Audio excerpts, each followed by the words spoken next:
Bonjour à tous, c'est Progs et aujourd'hui on se retrouve pour une nouvelle vidéo sur notre moteur de rendu. Donc dans celle-là, on va utiliser Vulkan enfin, Vulkan notre rapide rendu, qui va nous permettre du coup de dessiner des triangles, etc. Mais avant tout ça, on va utiliser du coup la base, on va utiliser VK Instance, on va l'initialiser, le détruire, etc., etc. Et en fait cette structure, ça nous permettra de créer ensuite plein d'autres éléments, de créer des buffers pour y stocker nos triangles, pour y mettre des images aussi, si on veut afficher des textures tout simplement, etc., etc. Du coup, c'est un peu la base de tout. Et on va voir ça tout de suite. Déjà, on va commencer par supprimer les trucs de GLM et je vais expliquer un peu ce que je veux faire avec ma classe contexte.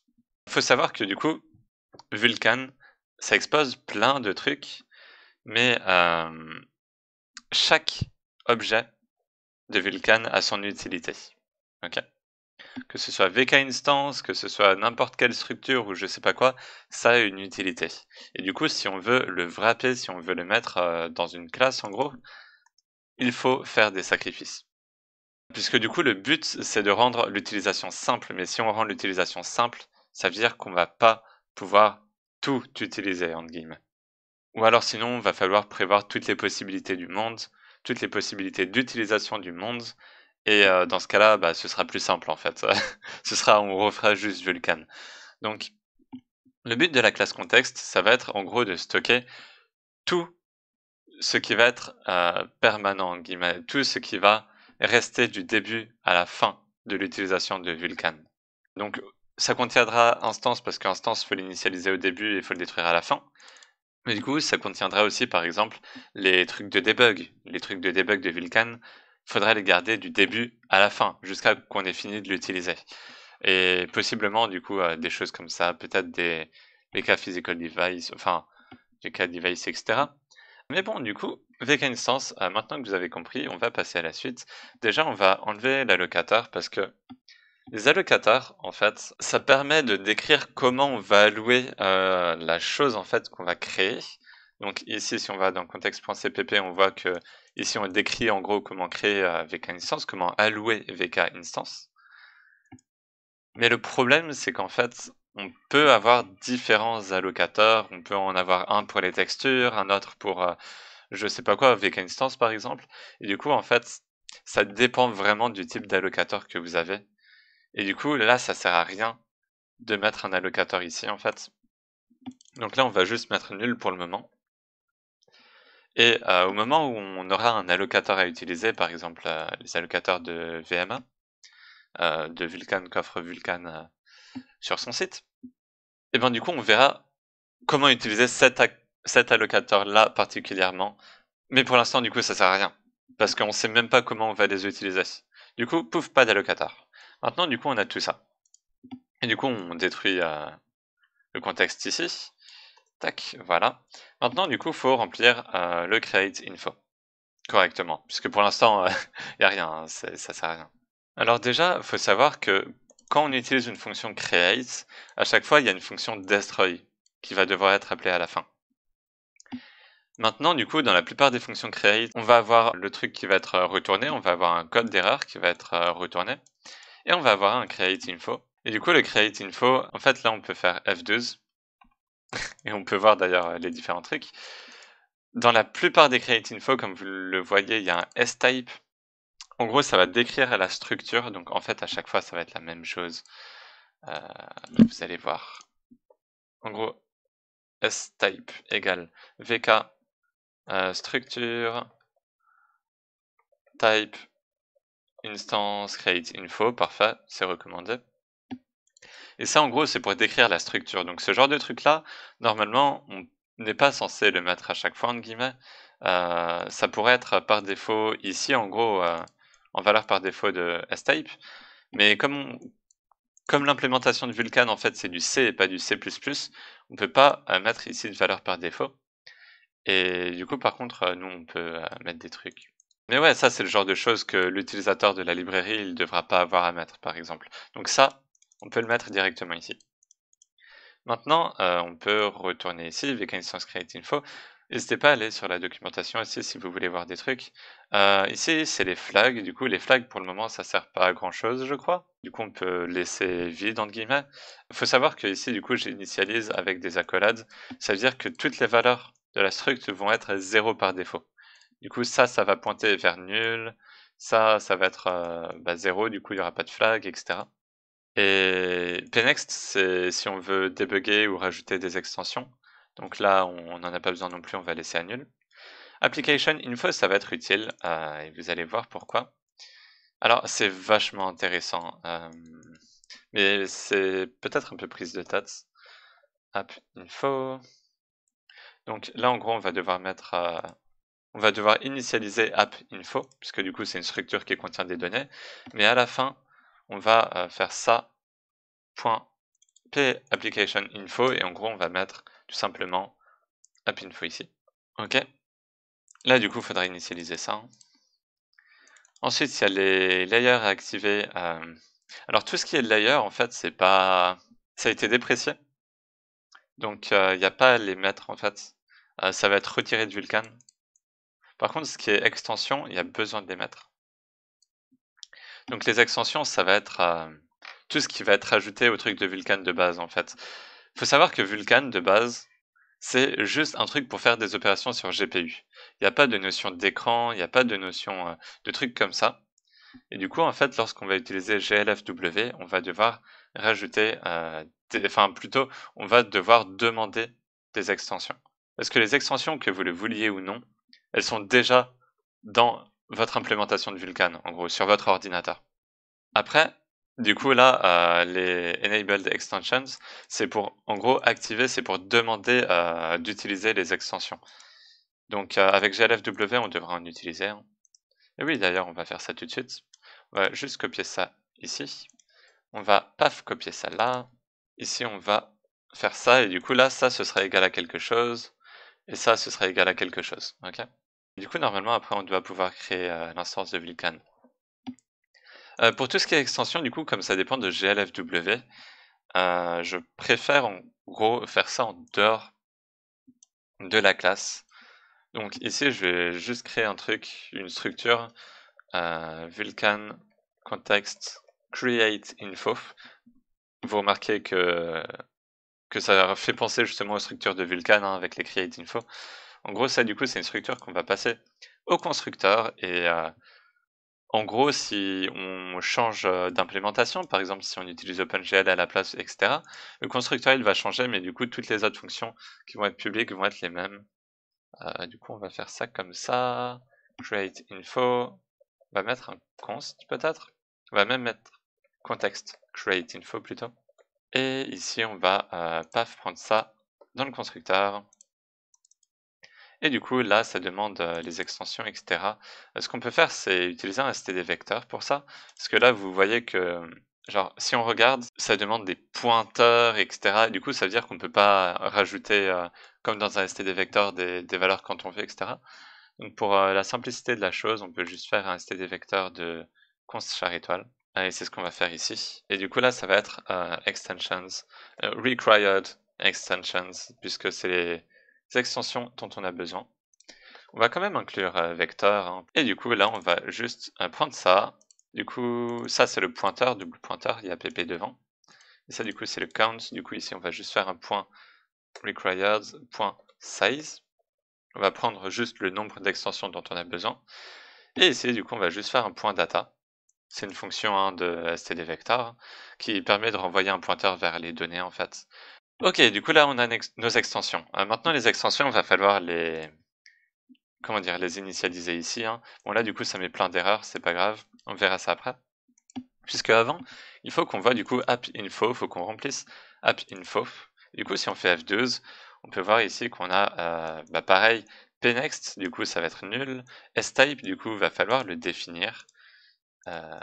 appinfo.sType égale vk structure type. Du coup, à chaque fois, c'est la même chose au début. Hein. Du coup, là, ça va être application, par contre, create info, je suppose.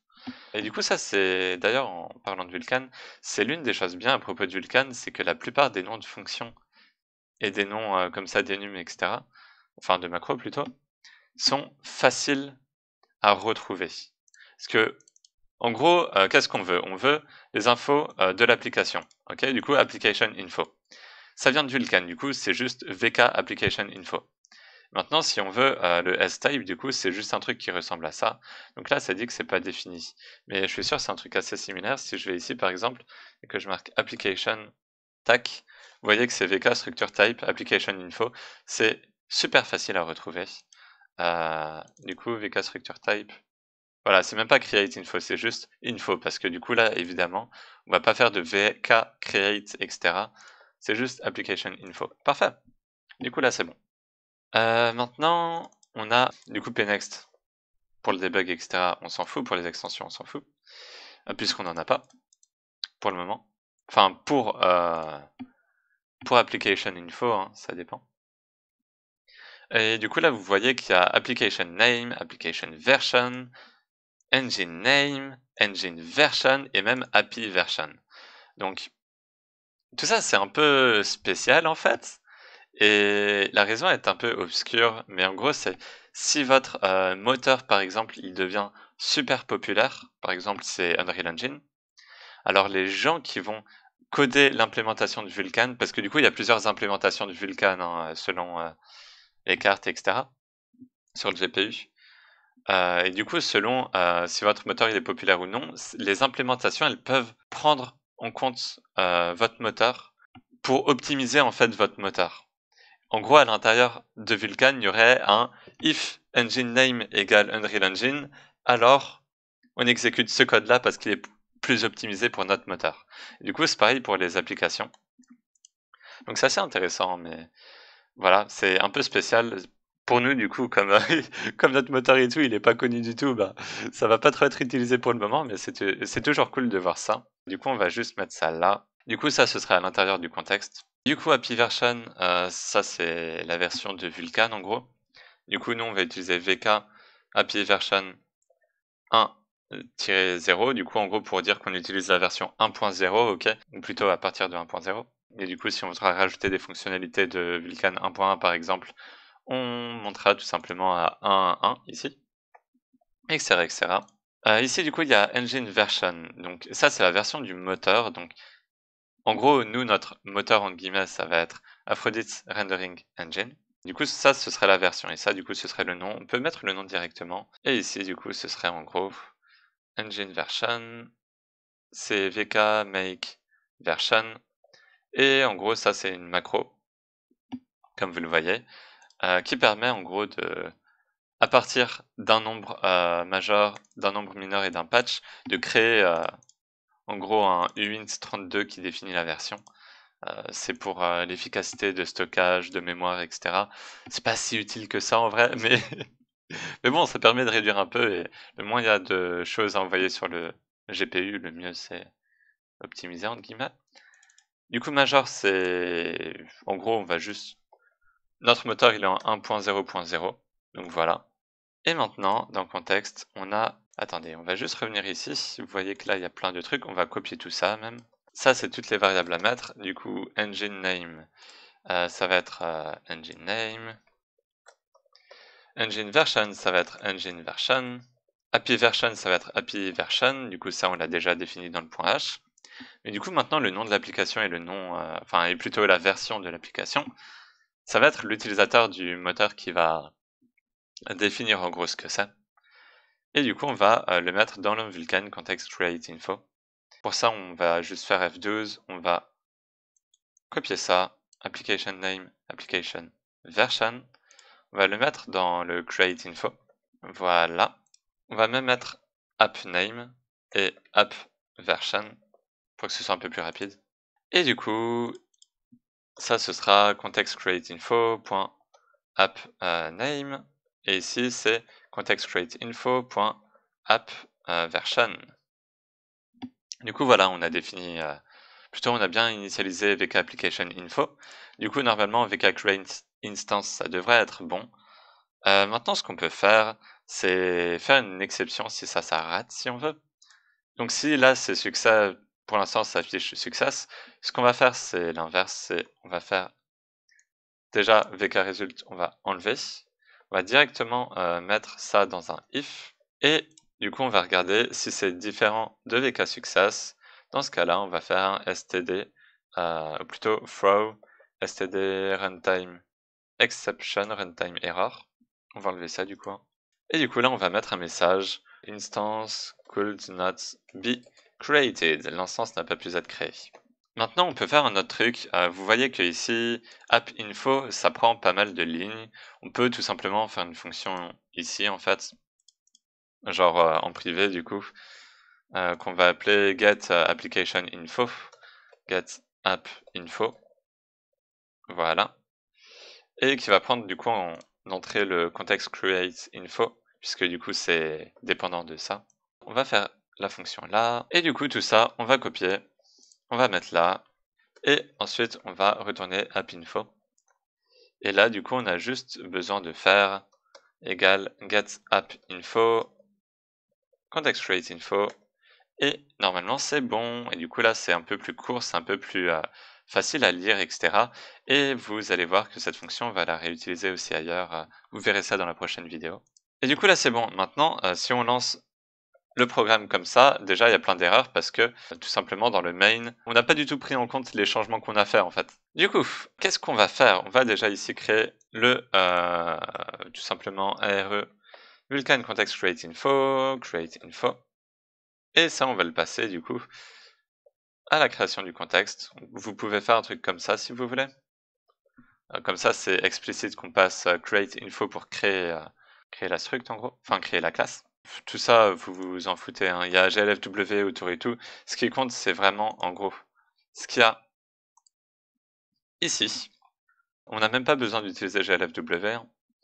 Et du coup, dans create info, va falloir remplir ça. Du coup, app name, on a Aphrodite rendering engine demo. Là, en gros, le nom, c'est la démo, c'est le nom de l'exécutable. Et après, il y a la version. Et du coup, la version, ça va être vk make version. Et on va être en 1.0.0, hein, encore une fois. Et maintenant, du coup, il nous reste les extensions. Donc, les extensions, avec glfw, il nous en faut, parce que comme je vous l'ai dit plus tôt, Vulkan, de base, ne prend pas en compte le fait d'afficher sur un écran. Okay, tout ce qu'il fait, c'est créer des objets, par exemple des textures, etc., potentiellement les remplir sur le GPU, mais du coup pas les afficher à l'écran. Du coup pour ça, dans glfw, il y a une fonction qui permet de récupérer du coup les extensions requises, et cette fonction c'est glfw get required instance extensions. Donc là vous voyez, paf. Et si on regarde avec F12, vous voyez que ça envoie un const char étoile, et que ici en gros on récupère le nombre d'extensions qui sont nécessitées en fait. Du coup ça c'est un tableau de noms, c'est du C, hein. Du coup c'est pour ça qu'il y a plein de pointeurs et tout, mais faut pas que ça vous inquiète.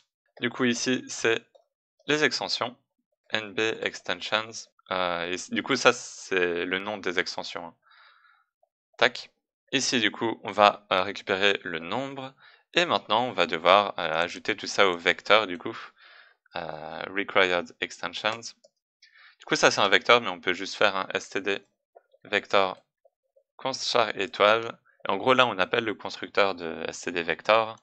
Et on va, paf, partir de ça, partir du pointeur. Et en gros, faire comme ça. Et ça fait quoi? Ça fait en gros qu'on remplit, plutôt, on crée un std vector qui va contenir tous les noms des extensions. Et ensuite, on va l'assigner à required extensions. Du coup, si vous voulez, vous pouvez rajouter des extensions requises, etc. Par exemple, si vous voulez du debug, etc., c'est le cas.